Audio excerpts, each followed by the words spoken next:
ओम शांति। आज बाबा ने कहा, मीठे बच्चे,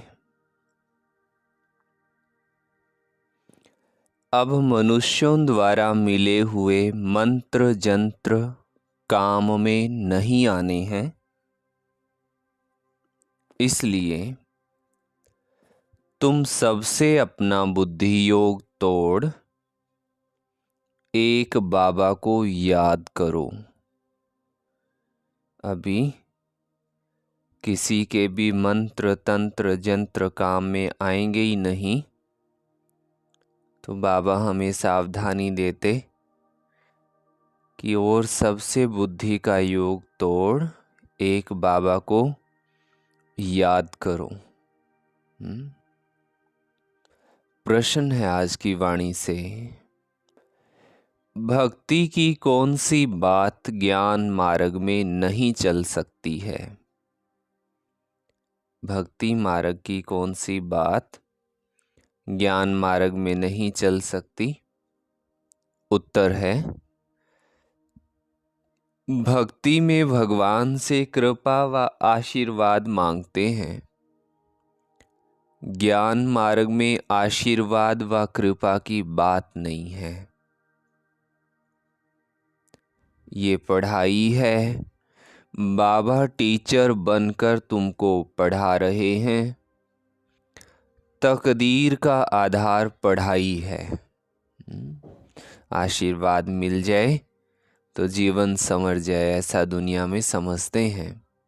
आशीर्वाद मिले तो कष्ट कट जाए। तो बाबा का ये पढ़ाई है, जितना अच्छी पढ़ाई पढ़ेंगे तकदीर अच्छी बन जाएगी। अगर बाबा कृपा करे तो सारा क्लास ही पास हो जाए।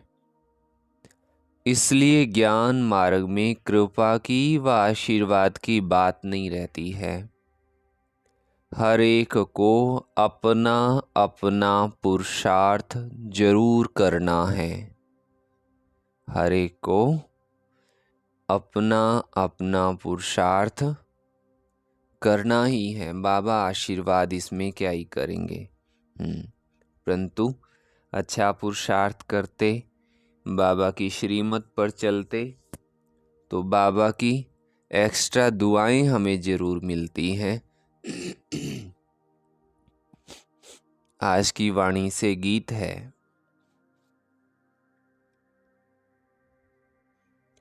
मैं एक नन्हा सा बच्चा हूँ, तुम हो बड़े बलवान, प्रभु जी मेरी लाज रखो। ओम शांति। ये है भक्ति मार्ग के लिए पुकार, छोटे और बड़े की, क्योंकि समझाया गया है भक्त तो यज्ञ जप तप आदि करते हैं, समझते हैं इनसे परमात्मा से मिलने का रास्ता मिलेगा। फिर ईश्वर को सर्वव्यापी कहना, मैं भी उनका रूप हूँ, मेरे में भी भगवान है, ये कहना तो झूठ हो गया ना। वो कोई दुख सहन नहीं करता है, भगवान तो अलग चीज है। यही मनुष्यों की भूल है, जिस कारण दुख भोग रहे हैं। तुम्हारे में भी कोई विरले बाबा को जानते हैं, माया घड़ी घड़ी भुला देती है। हर एक की प्रीत बाबा से एक जैसी नहीं है, नंबरवार हैं। माया भुला देती, बाबा तो यही कहते हैं। बाबा तो बार बार कहते हैं, तुमको श्रीमत देते हैं कि अपने को आत्मा समझो और बाबा को याद करो। ये है श्रेष्ठ से श्रेष्ठ मत। इससे ऊंची मत, इससे ऊंची राय कल्याण की कोई है ही नहीं। बाबा की श्रीमत से मनुष्य से नर तो श्री नारायण, पतित से पावन बनते हैं। इस समय के जो भी ये पतित मनुष्य हैं, उन्हों की श्रेष्ठ मत नहीं है। भगवान ने भी कहा है कि ये भ्रष्टाचारी आसुरी संप्रदाय है। बाबा कहते हैं तुम्हारा देवी देवता धर्म बहुत सुख देने वाला है, तुमने बहुत सुख पाया है। ये बना बनाया ड्रामा है, ऐसे नहीं कि भगवान ने क्यों बनाया है। ये तो अनादि ड्रामा है ना। ज्ञान माना दिन, भक्ति माना रात। ज्ञान से अब तुम स्वर्गवासी बन रहे हो, भक्ति से नरकवासी बने हो, परंतु मनुष्य पत्थर बुद्धि होने कारण समझते नहीं हैं। क्रोध कितना भारी है। भक्ति से पत्थर बुद्धि क्यों बने?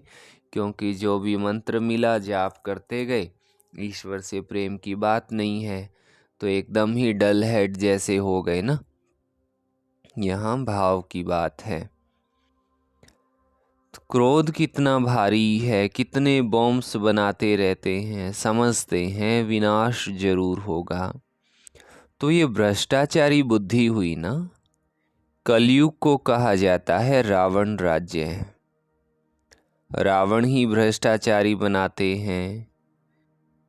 बाबा आकर आदेश करते हैं कि अब भ्रष्टाचार बंद करो। नंबर 1 भ्रष्टाचार है 1-2 को पतित बनाना। ये है वैशाल्य।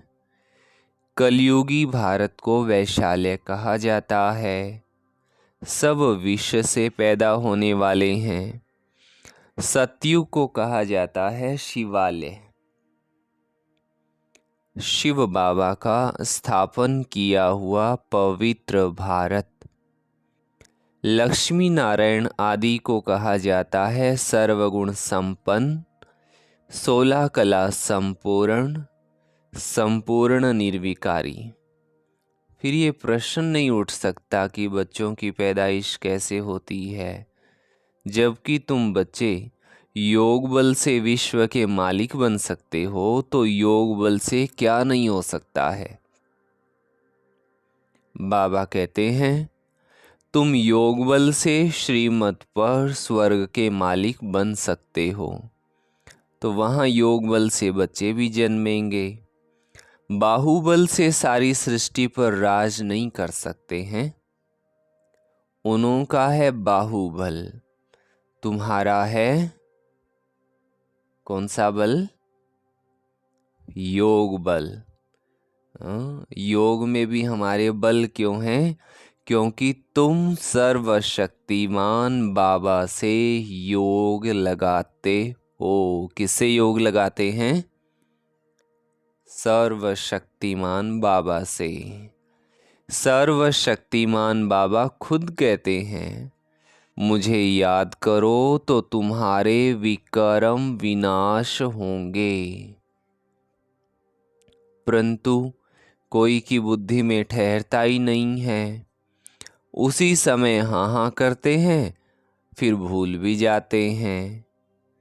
बरोबर भगवान बेहद का बाबा राजयोग सिखलाकर ज्ञान से हमारा श्रृंगार कर रहे हैं, फिर भी बुद्धि में नहीं बैठता है, तो कहेंगे उसकी तकदीर में नहीं है, इसलिए तदबीर नहीं करते हैं, पुरुषार्थ नहीं करते हैं। टीचर तो सबको पढ़ाते हैं, फिर कोई कितना पढ़ते हैं, कोई नापास भी हो जाते हैं।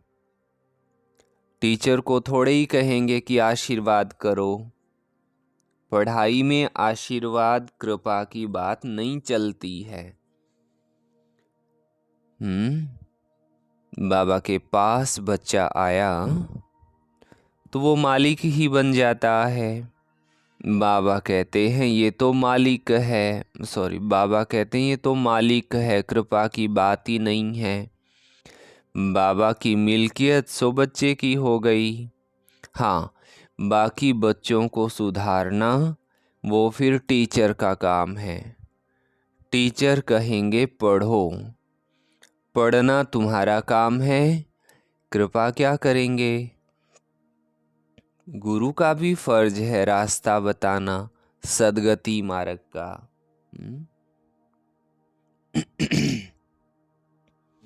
आशीर्वाद की बात नहीं है, ये तो एक ही बाबा टीचर गुरु है। तीनों से कृपा मांगने की बात नहीं है। बेसमझ मनुष्यों को बाबा बैठ समझ देते हैं, ये तो उनकी आशीर्वाद है ही। बाकी उस पर चलना तो बच्चों का काम है।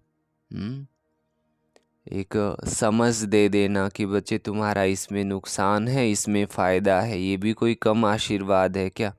आज दुनिया में ये भी कोई नहीं बताता है। समझते हैं किसी का होता है तो होने दो। और अगर कोई राय भी देंगे तो पैसे लेते हैं। तो बाबा तो कितना प्रेम से हमें कहते हैं, तो ये भी उनकी आशीर्वाद ही है। गाया हुआ है श्रीमद् भगवानुवाच, वो है ऊंचे से ऊंच, तो उनकी मत भी ऊंच होगी ना। श्रीमत से तुम श्रेष्ठ देवी देवता बन रहे हो, नंबर वार पुरुषार्थ अनुसार। तुम भी समझ सकते हो हम कितने नंबर से पास होंगे। स्कूल में स्टूडेंट समझ तो सकते हैं ना, हमने पूरा पढ़ा नहीं है इसलिए हम ना पास होंगे। बाबा भी रजिस्टर से समझ जाते हैं कि ये नापास होगा। ये भी बेहद का बाबा, बेहद का टीचर और बेहद का सतगुरु एक ही है। ये भी जानते हैं कि बच्चे भी जानते हैं हम पढ़ते नहीं हैं, पढ़ते नहीं तो जरूर कम पद होगा। ये भी पुरुषार्थ नहीं करते कि हम अच्छा हम तीखा पढ़ें। भल कितना भी माथा मारते हैं, समझाते हैं तो भी कुछ करते नहीं हैं। बाबा कितना प्यार देते, फिर भी बस मुरली सुनी और ख़त्म। कोई तो मुरली भी मिस कर देते हैं। तो बाबा कहते हैं कुछ नहीं करते हैं, श्रीमत पर ना चलने से कम पद पाएंगे। जो बच्चे बनते हैं वो राजधानी में तो आ जाएंगे ना, उनमें भी बहुत पद है ना, दास दासी भी बनते हैं। बच्चे जानते हैं पढ़ेंगे पढ़ाएंगे नहीं तो दास दासी बनेंगे, परंतु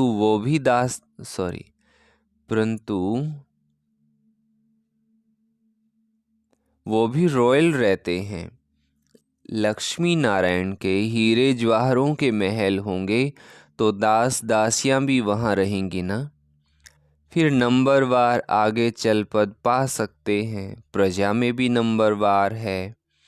भक्ति मार्ग में मनुष्य दान करते हैं ना, ईश्वर अर्थ दान करते हैं। समझो किसी ने हॉस्पिटल बनाई होगी तो दूसरी जन्म में अच्छी निरोगी काया मिलेगी। तो ये इंश्योर करना हुआ ना, हर एक अपने को इंश्योर करते हैं। अभी तुम्हारा डायरेक्ट ईश्वर के साथ है, वो है इनडायरेक्ट गुप्त। ये है सीधा बाबा से लेन देन की बात। बाबा ये सब कुछ आपका ही है, हम निमित्त हैं, ट्रस्टी हैं। इनके बदले में आप हमें 21 जन्म के लिए स्वराज दे देना।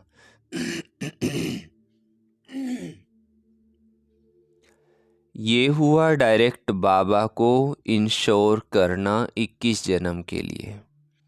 बाबा कहते हैं अपना बैगेज सब सतयुग में ट्रांसफ़र कर दो। जैसे लड़ाई लगती है ना, तो फिर छोटे छोटे राजाएं बड़े राजाओं के पास अपनी मिल्कियत रखते हैं।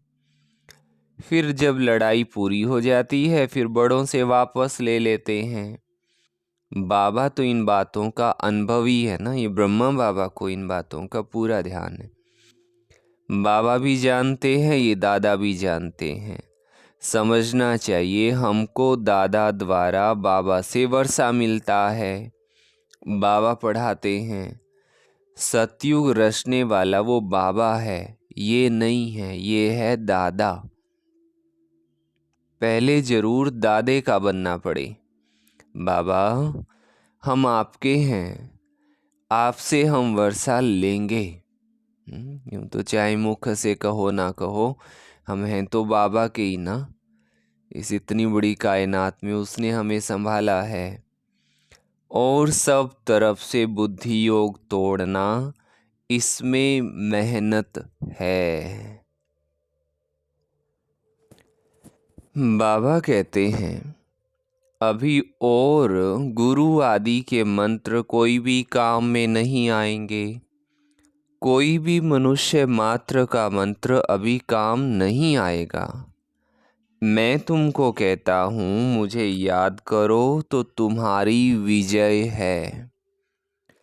तुम्हारे सिर पर पापों का बोझा बहुत है। अब मुझे याद करो तो विक्रम विनाश होंगे। बाबा को याद करेंगे तो एक तो हमारी विजय होगी, दूसरा विक्रम विनाश होंगे, तीसरा बाबा फिर कहते फिर तुमको स्वर्ग में भेज दूंगा। पहले तो ये निश्चय चाहिए ना। निश्चय नहीं है तो बाबा बुद्धि का ताला नहीं खोलता है, धारणा नहीं होती है। बाबा का बने तो वर्षे का भी हकदार बने, बुद्धि में बैठता ही नहीं है। कोई कोई नए भी पुरानों से तीखे चले जाते हैं। बाबा तो अच्छी रीति समझाते हैं, जितना जो पढ़ेंगे उतनी कमाई होगी। ये ईश्वरीय ज्ञान हमारी कमाई का साधन है, भाग्य बनाने का एकदम नंबर 1 साधन है ईश्वरीय ज्ञान। तुम विश्व का मालिक बनते हो ज्ञान से। मनुष्यों में ये ज्ञान थोड़े ही है। अब तुम मेरे बच्चे आसुरी संप्रदाय से दैवी संप्रदाय, भ्रष्टाचारी से श्रेष्ठाचारी बन रहे हो। सिवाय श्रीमत के कोई भी श्रेष्ठाचारी बन नहीं सकता। नहीं तो फिर अंत में सजाएं खाकर वापस जाएंगे। बल थोड़ा बहुत जो सुनते हैं वो स्वर्ग में तो आएंगे, परंतु बिल्कुल ही साधारण प्रजा में। मर्तबे तो नंबरवार होते हैं ना। वहाँ ऐसे गरीब नहीं होंगे जो किसको रोटी ना मिले। यहाँ जैसे गरीब वहाँ नहीं होते हैं। सुख तो सबको रहता है, परंतु ऐसे नहीं समझना है अच्छा प्रजा तो प्रजा ही सही, ये तो कमजोरी हुई ना। पहले तो पक्का निश्चय चाहिए। ये निराकार भगवानुवाच है। भगवान कहते हैं मुझे मनुष्य चोला तो नहीं है, मेरा नाम है शिव। बाकी जो भी देवताएं या मनुष्य हैं सबके शरीर पर नाम है, मेरा नाम शरीर पर नहीं है। मुझे अपना शरीर ही नहीं है। शरीरधारी को भगवान नहीं कहा जाता, मनुष्य कहा जाता है। मनुष्य को भगवान मानने से भारतवासी बेसमझ बन गए हैं। कहते हैं परमात्मा सत्य है, ये बात तो ठीक है, परंतु सत्य ही परमात्मा है, यहाँ फिर थोड़ा मार्जिन पड़ जाता है बहकने का। कहते परमात्मा सुंदर है, ये बात एकदम सही है, परंतु जो सुंदर है वो परमात्मा है, यहाँ गड़बड़ हो जाती है। तो बाबा कहे मनुष्य भगवान को ठीक से ना समझने के कारण और मनुष्य को भगवान समझने से, इस तरह की व्याख्याएं करने से जो है बेसमझ हो गए हैं। नहीं तो भारतवासी बहुत सियाने थे। पहले भारत में कपड़ा आदि बड़ा रिफाइन अच्छा बनता था। अभी तो वो चीज़ बन नहीं सकती। तो स्वर्ग में साइंस भी सुख के लिए होती है, या तो साइंस सुख और दुख दोनों के लिए है। अल्पकाल का सुख मिलता है, दुख तो अपार है ना। सारी दुनिया खत्म हो जाएगी तो दुख ही हुआ ना। बॉम्ब्स बनाए हैं इतने तो दुख ही हुआ। सब त्राही त्राही करेंगे, वहाँ तो साइंस से सुख ही सुख होता है, दुख का नाम निशान नहीं होता है। ये भी जिनकी तकदीर खुलती है वही समझ सकते हैं। तकदीर में सुख नहीं है तो समझ भी नहीं सकते हैं। बैरिस्टर भी नंबरवार होते हैं ना। कोई तो एक एक केस के 10-20 हजार रुपया लेते हैं। कोई वकील को देखो तो कोट भी पुराना फटा हुआ पहनते हैं। कोट भी पहनने के लिए नहीं होगा। यहाँ भी ऐसे है ना। यहाँ तो राजाओं का राजा बनते हैं, या तो पाई पैसे की प्रजा बनते हैं। पुरुषार्थ बहुत अच्छा करें तो बहुत ऊंची तकदीर बनती है। केवल मुरली सुनने तक ही सीमित हैं। और बहाना क्या देंगे, बहुत काम है बहुत काम है। वो बेचारे फिर काम करते ही रह जाएंगे। क्यों? क्योंकि यहाँ पढ़ाई नहीं पढ़ रहे, काम ही कर रहे हैं। तो सतयुग में जाएंगे जरूर, वहाँ भी काम करेंगे। तो अरे इस काम से पीछा छुड़ाने के लिए ही क्या करो, पढ़ाई तो करो, फुर्सत निकालो। कहेंगे फुर्सत नहीं है, और कहीं आना जाना पड़ जाए रिश्ते नाते में तब भी फुर्सत तो निकलती है ना।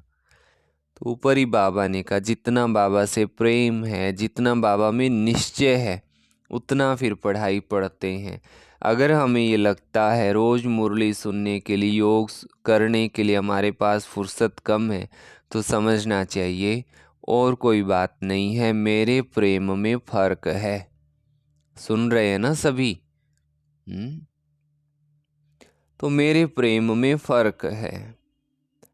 तो बाबा कहते हैं पाई पैसे की प्रजा बन जाते हैं। तो बाबा बैठ बच्चों को समझाते हैं भारत ही इस समय सबसे गरीब है। भारत ही फिर साहूकार बनता है।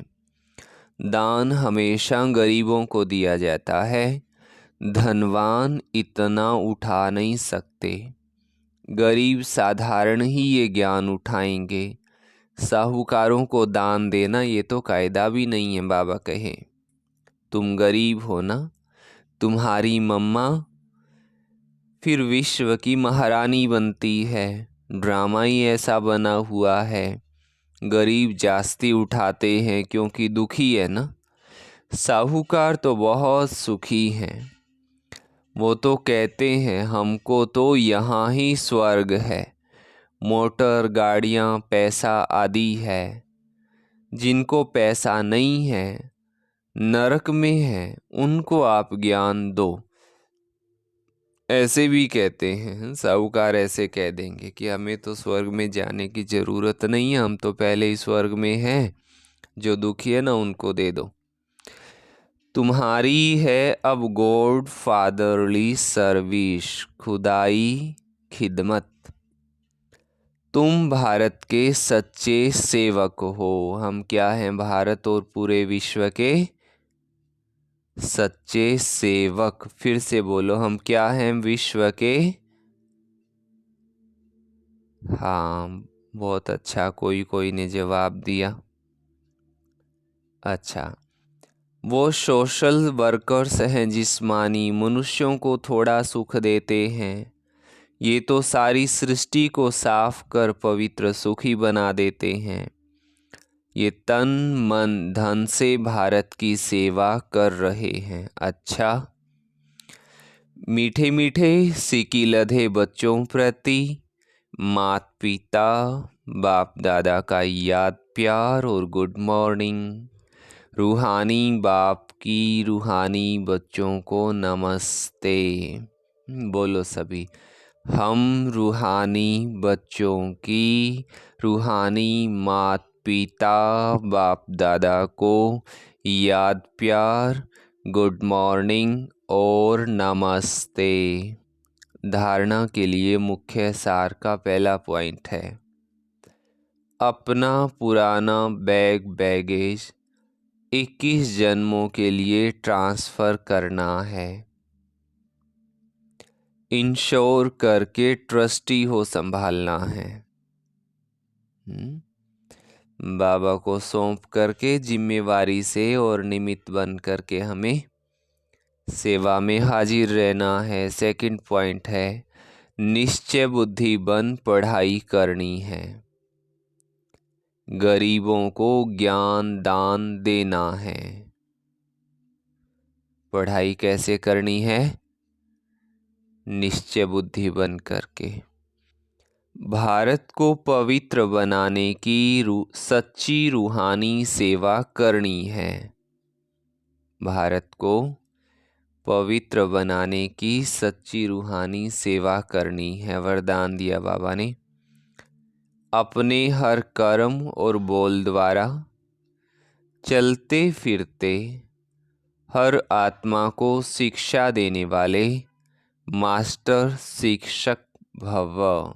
अपने हर कर्म, बाबा ने कहा पहले कर्म के द्वारा शिक्षा देने वाले, फिर बोल के द्वारा, वो मास्टर शिक्षक हैं। जैसे आजकल चलती फिरती लाइब्रेरी होती है ना, ऐसे आप भी चलते फिरते मास्टर शिक्षक हो।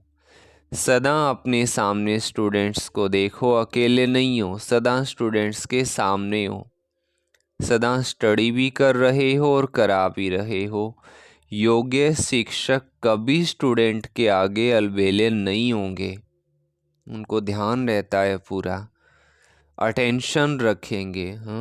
अकेले भी होंगे तो भी ख्याल होगा कि हमारे स्टूडेंट, हमारे तो क्या ही, परंतु बाबा के बहुत बच्चे हमारे पीछे हैं, बाबा ने निमित्त रखा है। तो मैं क्या करता हूँ, आप सोते हो, उठते हो, चलते हो, खाते हो, हर समय समझो हम बड़े कॉलेज में बैठे हैं, स्टूडेंट्स देख रहे हैं। स्लोगन है, आत्म निश्चय से अपने संस्कारों को संपूर्ण बनाना ही श्रेष्ठ योग है। आत्म निश्चय से अपने संस्कारों को श्रेष्ठ बनाना ही संपूर्ण योग है। अच्छा, सभी भाई बहनों को ओम शांति जी। और आज का स्वमान है, मैं आत्मा मास्टर शिक्षक हूँ। कौन हूँ? मैं आत्मा मास्टर शिक्षक हूँ। अच्छा, कमेंट बॉक्स में भी आप अपनी अटेंडेंस ज़रूर लगाना। सभी भाई बहनों को प्रेम सहित ओम शांति जी।